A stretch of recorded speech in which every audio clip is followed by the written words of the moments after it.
Before history, there were stories. Before gods, there were monsters. Here, we walk the line between legend and truth and breathe life back into the myths the world forgot. Welcome to mythic lore. They say when the Hydra first opened its eyes, the swamp itself recoiled. The air thickened with rot, and the water grew still as if afraid to move. Every living thing in the marsh felt it, the stirring of something ancient, something that was never meant to breathe the air of the living world. The Hydra was born from chaos. Its mother, Echidna, half woman, half serpent, was known as the mother of monsters.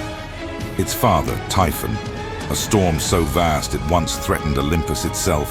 From their union came creatures that shook the world: Cerberus, Chimera, Orthrus, and the Hydra of Lerna. The swamp of Lerna was said to be a wound in the earth, a place where the underworld touched the mortal realm. From that black water, the Hydra emerged. Its scales glistened like oil in dim light. Each of its many heads moved with its own will, fangs dripping venom thick enough to melt stone. And when one head rested, the others remained awake, whispering, watching. The Hydra's presence poisoned everything around it. Rivers ran black, fields rotted. The people of Lerna abandoned their homes, leaving behind only the echoes of prayers. No sacrifice could calm the creature, no fire could drive it away.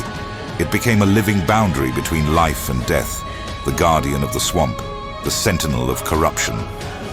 Even the gods avoided Lerna's waters, but mortals, cursed with courage and folly, would not. Heracles, son of Zeus, bound by the jealousy of Hera, was ordered to destroy what could not be destroyed. As one of his 12 labors, he was sent to Lerna to end the Hydra. It was a command meant to humble him, perhaps to kill him. Heracles took his nephew Iolaus with him, not a warrior, but a keen observer. Together they approached the marsh. The air grew heavy, stinking of decay. Each step sank deeper into mud that seemed alive.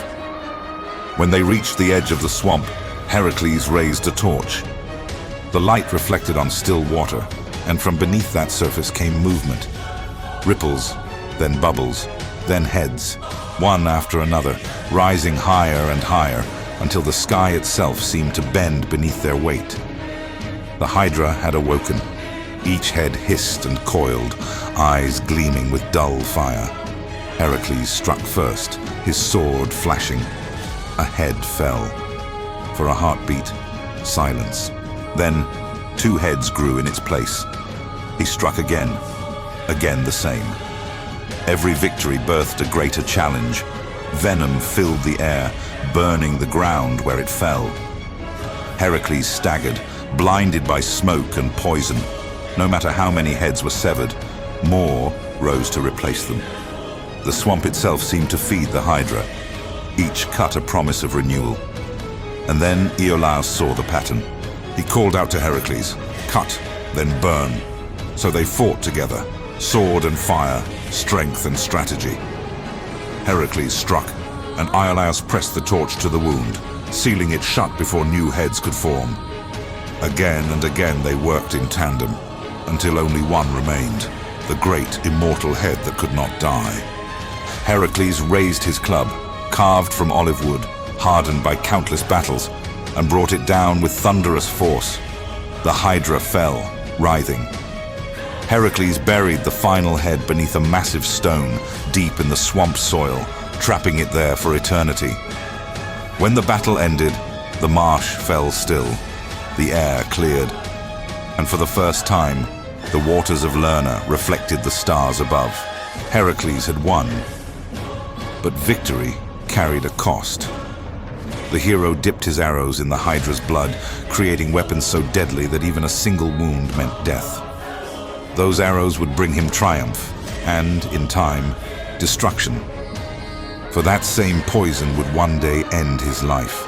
The Hydra was gone, yet its curse endured. Its blood soaked the soil. Its breath lingered in the mist. And the swamp of Lerna remained a place where no bird sang, and no travelers stayed after dark. The poets called it a monster defeated, but others said it was never truly destroyed, only buried, sleeping beneath the stone that holds its immortal head. Immortality cannot be slain. It only waits. To the ancient Greeks, the Hydra came to mean more than a creature. It was a lesson that not all battles can be won by force alone. Each severed head, each reborn threat was a warning. Fight without wisdom, and your struggle will feed the very thing you wish to end. Heracles proved that strength without thought breeds despair. Fire and intellect together are what overcome chaos. And yet, some say the Hydra's venom still seeps through the cracks of the world, in wars that multiply, in greed that grows, in hatred that renews itself faster than it can be destroyed. The Hydra endures not as flesh, but as a pattern. The story ends as it began, with silence over the swamp and still water that hides what lies beneath. And if one listens closely, on nights when the air is heavy and the stars are gone, there are those who claim to hear the faint hiss of unseen heads, breathing, waiting for the next hero brave enough to try again. If you've walked this far into the shadows of legend, leave your mark, like, subscribe, and tell me in the comments, which myth should we awaken next?